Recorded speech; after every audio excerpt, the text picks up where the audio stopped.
Too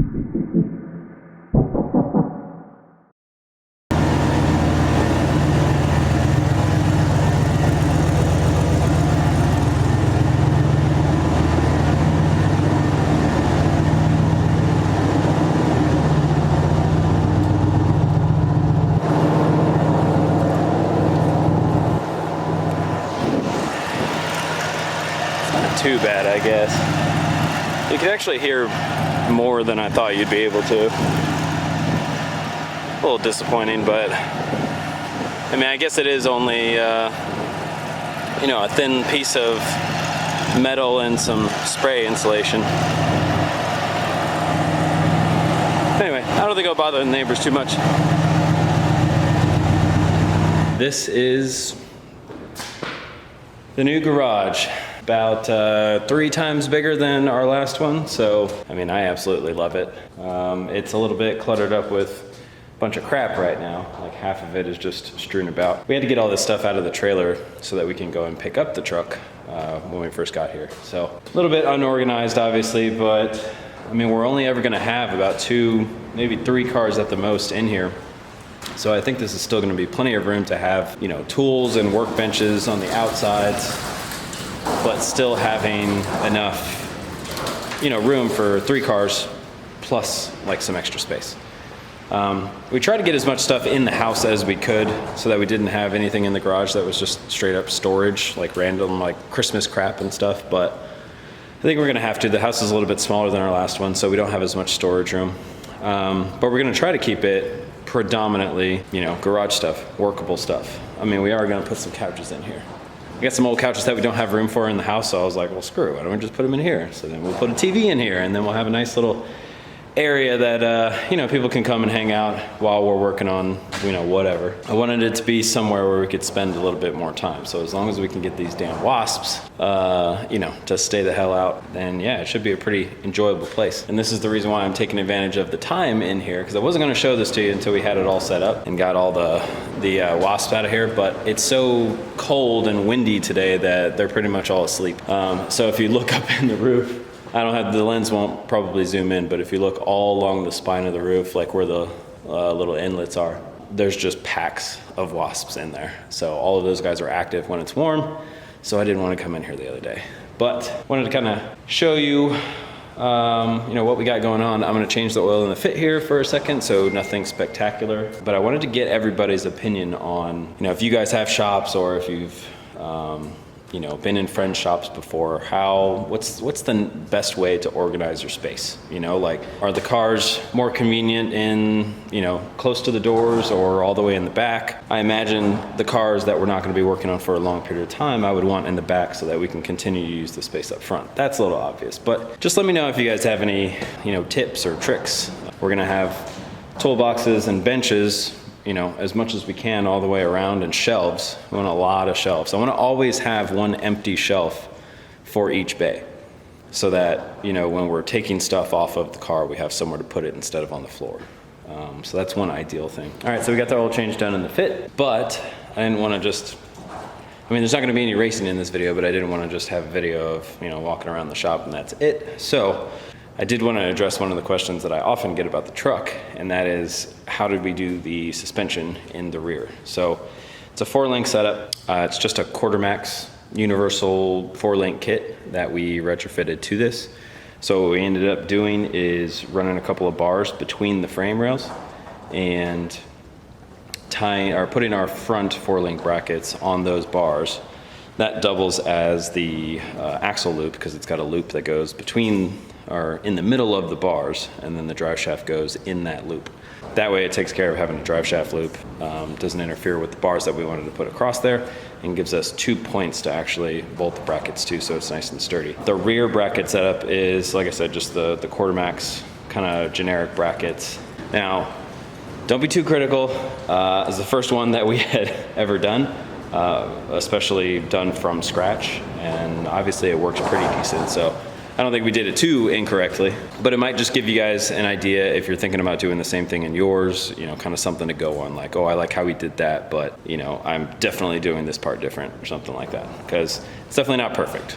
So hopefully the light isn't too bad. I know it's kind of dark under here.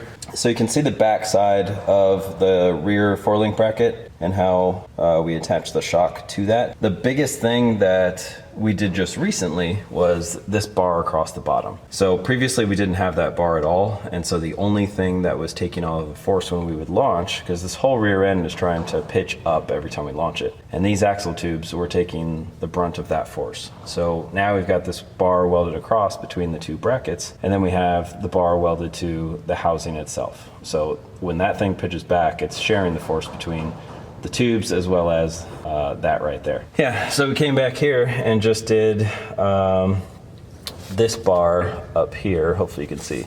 This bar up top is what we put between the frame to mount the shock supports to. Now this bar in the front right here is actually just this is the anti-roll bar.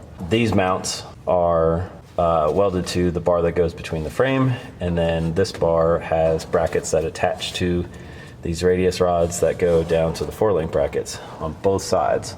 So one side can't go up without the other unless it twists this smaller bar up here. So we didn't want anything too crazy because, you know, we still drive it around quite a bit on the street.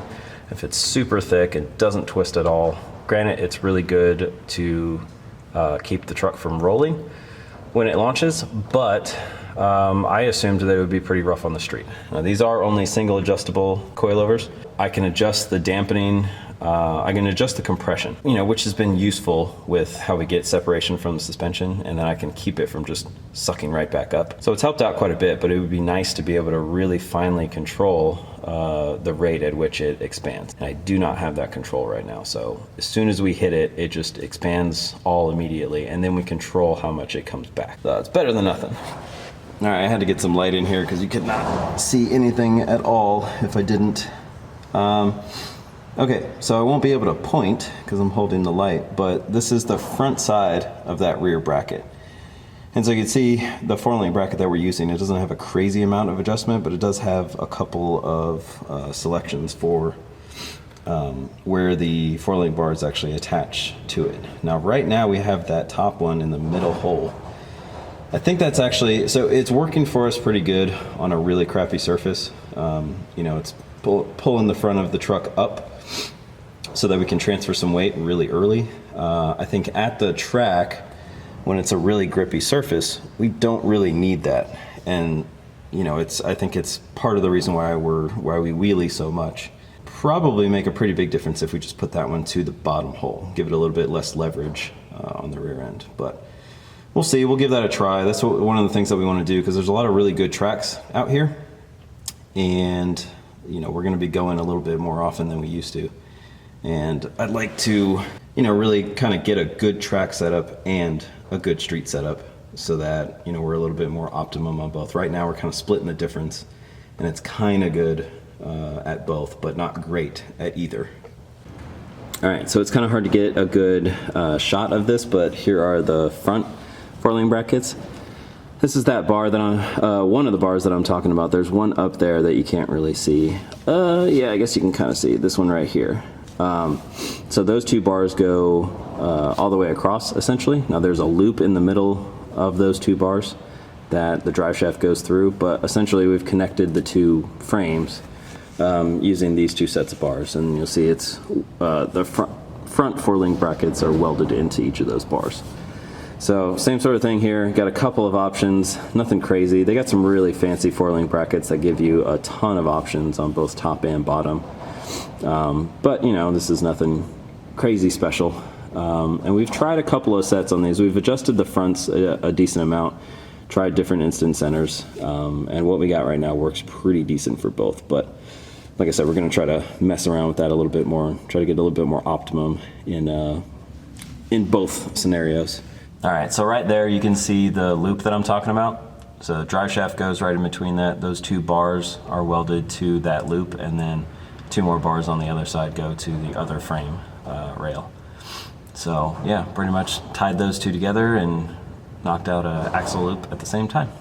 Anyway, so yeah, that gives you a general idea of the rear suspension, kind of what we did. Hopefully it gives you some ideas for anything that you're trying. I know it's not perfect, but it seems to work for us.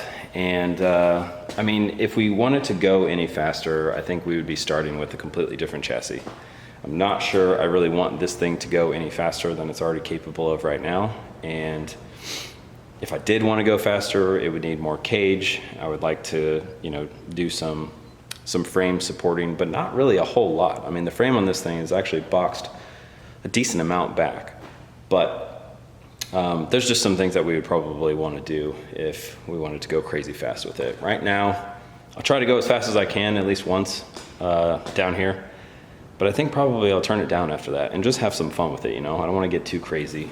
So in the future, I think we'll probably get another D21 and just start from scratch, you know, and make it with the intention of going extremely fast.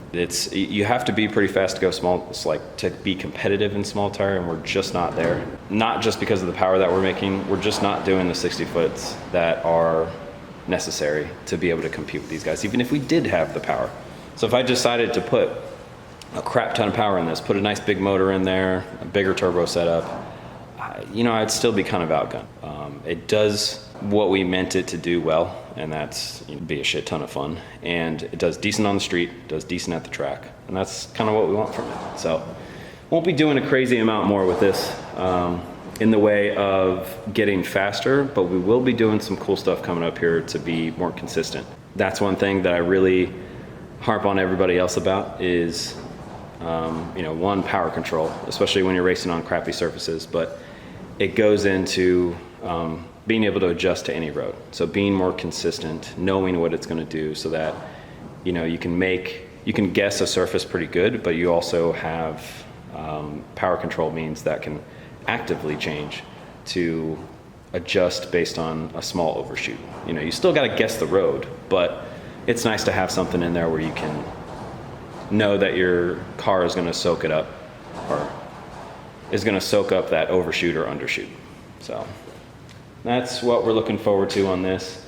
Anyway, that's it for today. Hope you liked the shop. Hope the rear suspension tour gave you some ideas, or showed you, you know, maybe not to listen to me if we did it completely wrong. And yeah, stick around. We're going to be doing more videos, probably do some racing this weekend. I don't know if it's going to be at the track or, you know, cruising around town or what, but we're going to do some racing this weekend because I have been itching to do it for a while now. So yeah, until then, thank you for watching. Don't forget to subscribe and share it out, and hit the like button and leave a comment. Let me know what you think.